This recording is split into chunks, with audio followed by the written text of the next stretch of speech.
I was working as a journalist for like 4 years during undergrad, and if you don't know, I'm sure you know, journalism it can be a messy field, especially if you're a Christian, because media reports on a lot of secular issues, or from a secular perspective. So before I became born again Christian, I reported on all sorts of topics like abortion, like LGBTQ issues. And after I became a Christian, I left my job. I changed my mind about a lot of topics, but like my name is out there, you know.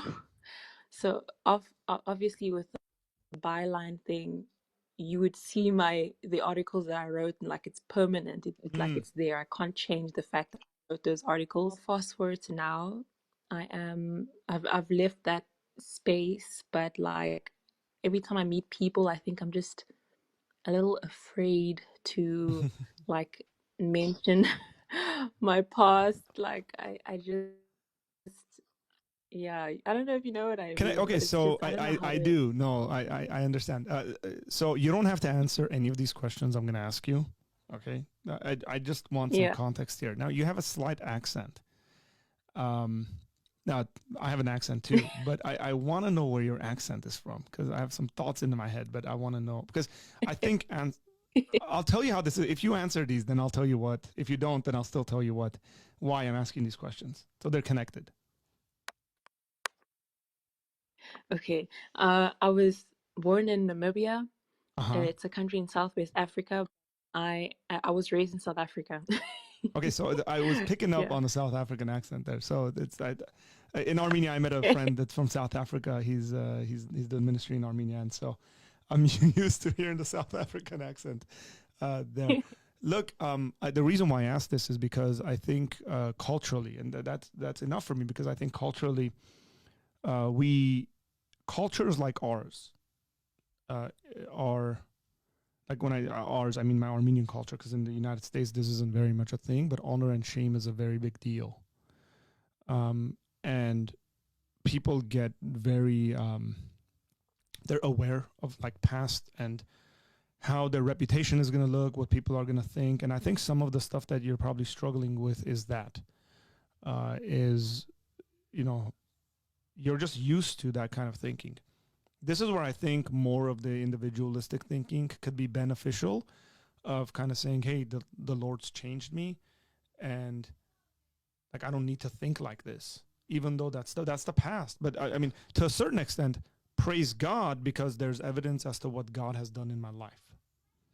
So if somebody approaches and says, hey, but you did this and you believe this and all that stuff, then I think that becomes an opportunity for you to share your faith and share with people saying, hey, yeah, I actually believe that stuff. As a matter of fact, I believed enough to write about it and put my name on it. But the Lord's really changed my heart and my mind about this. And let me just tell you how that took place.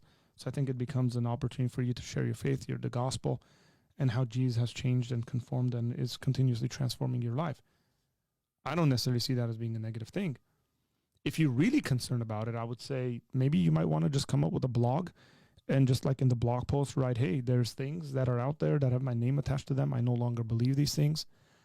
Scholars do this all the time, right? They go through like their academic careers, and then they'll change their opinion on a subject, and they'll come out and say, I've written 3 books on this subject, and I think I'm wrong. Like I've done this in sermons, right? Like I've come out and said, hey, I've preached a sermon, and this is a real story. I actually was having a conversation about this last week with some friends. Said I've preached a number of sermons on the Beatitudes, and right now, if I were to preach a sermon on the Beatitudes, it'd be completely against the way I preached those sermon in earlier years because I disagree with the way I interpreted those texts. And I think that just shows growth and development in a proper sense. Yeah. Oh man, when you put it that way, yeah, it makes me feel so much better, because I think I've been beating myself up a lot about my past, not in a completely negative way, but during conversations, I don't always know how to answer. But now that you say, it's a good opportunity to share my faith and how God has transformed me and renewed my thinking. Yeah, when you put it that Look, way, it makes so much more yeah. sense. So I'll So give you much an more sense. example. And this video is on my YouTube channel, so it's a long video. But I was invited to be on a podcast. It's a bunch of Armenian guys that do a podcast here in the United States. I was supposed to have a debate, and the guy I was supposed to debate didn't show up. He had whatever other like commitments that came up. I showed up, and we did an interview, and we sit down, we have the interview, and one of the guys that's interviewing says, hey, we got a message about you, and somebody had really negative stuff to say about you. As a matter of fact, they said, how can you have this guy on? He was a bully. He bullied me in school, and he did all this stuff. Like that guy said a bunch of stuff, which was true of me before I was a Christian, live on the air as we're doing this podcast. It's being streamed, like thousands of people are watching it. And I said, look, it's true that's the person I was, but that's not the person who I am anymore. And so, and it was crazy because that person was sharing like a 20-year-old story, more than 20 years. And so I said, he's still hurt over stuff I did when I was in school. And so it was actually a really good opportunity where I apologized. I said, I'm sorry. I'm no longer that person. Jesus has changed my heart, my life. Everyone around me knows that's not the kind of person I am anymore, but that was the kind of person I was, and that's who needed to be redeemed. And it was sort of embarrassing because those aren't really details that obviously people know unless they were a part of that.